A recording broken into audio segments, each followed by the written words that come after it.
Wala na ako doon, Miss Sari. Simula nung nangyari sa'yo, hindi ko na rin kinaya eh. What are you talking about? Ano ba nangyari sa akin? Miss Sari, suriin mong mabuti ang puso mo.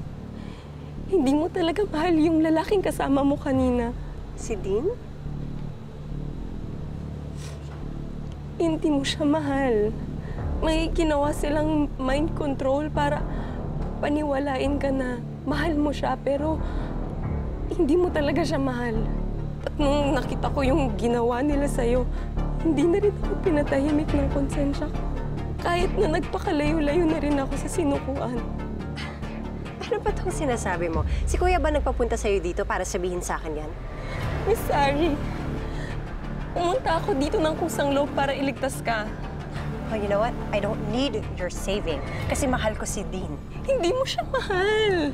Sinasabi lang yan ng utak mo, pero hindi yan totoo. Alam mo, sigurado ako namin, iba kang nararamdaman. Minsan na naguguluhan yung isip mo, na feeling mo nagbago ka pero wala ka rin magawa. Diba? Ganun din nararamdaman mo? Madalas nako-confuse ka sa mga feelings mo pero hindi mo nalang pinapansin. Pwede bang umalis ka na lang? Because I don't believe a single word that you're saying. Mind control? Imposible yan! Sorry, imposible. Yun din yung ginawa nila sa akin. At ang masakit pa nun, minahal at pinagkatiwalaan ko yung taong gumawa nun sa akin. At ginamit niya lang pala ako sa eksperimento niya.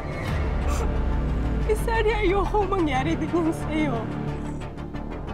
May mga kasama ka sa sinukuan. Si Frida, si Miss Venus na. Alala mo ba sila?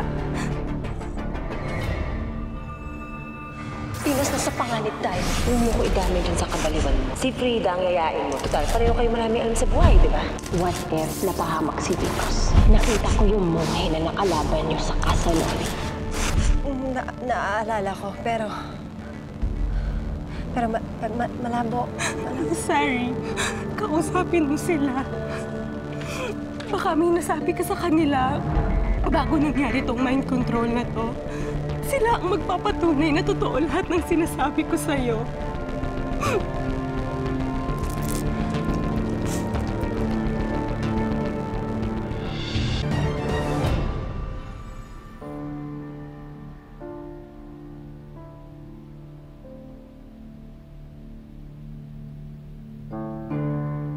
Sari, Dean, ako mahal mo. Thank you so much for taking care of me. Thank you. Kasi ayokong mawala ka sa akin. Halatang hindi ka nagsasabi ng totoo. Why are you lying? Wala na si Pepe. Matagal na siyang patay.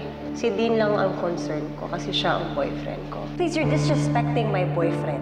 Nagpunta siya dito para sa akin, hindi para pagsalitaan mo ng ganyan. I trust Dean. At kung papapiliin niyo ako kung sino pipiliin ko between you and him, I would choose Dean. hindi mo siya mahal. Sinasabi lang yan ng utak mo, pero hindi yan totoo. Alam mo, sigurado ako namin, iba kang nararamdaman. Minsan na naguguluhan yung isip mo, na feeling mo nagbago ka pero wala ka rin magawa. Madalas nako-confuse ka sa mga feelings mo pero hindi mo nalang pinapansin.